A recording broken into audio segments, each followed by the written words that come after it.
카카오가 이번 주부터 공식적으로 피해 접수를 받기로 했습니다. 하지만 실제 배상이나 보상까지 이루어지려면 넘어야 할 산이 많습니다.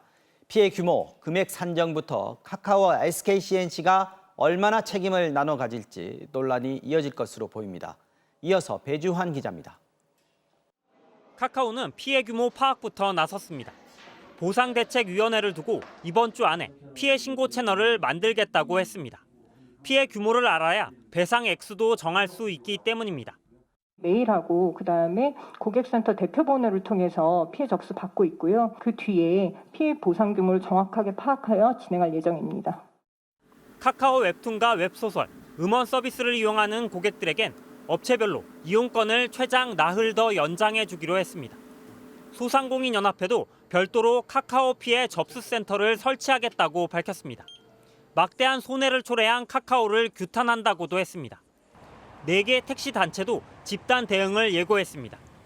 카카오가 비상 상황에 대한 대비도 없이 독과점을 해왔다며 책임을 촉구하기로 한 겁니다. 하지만 실제 배상이 이뤄지기까진 오래 걸릴 것으로 보입니다.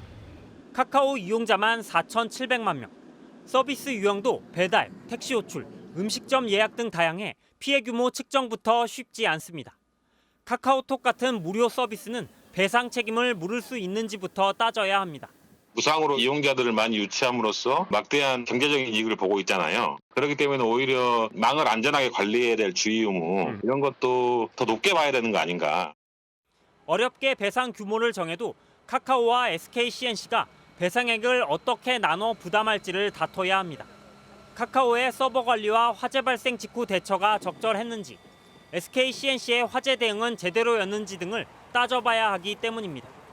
카카오는 이미 서비스 정상화 이후 손해배상 논의를 SKCNC와 진행할 계획이라고 밝혔습니다.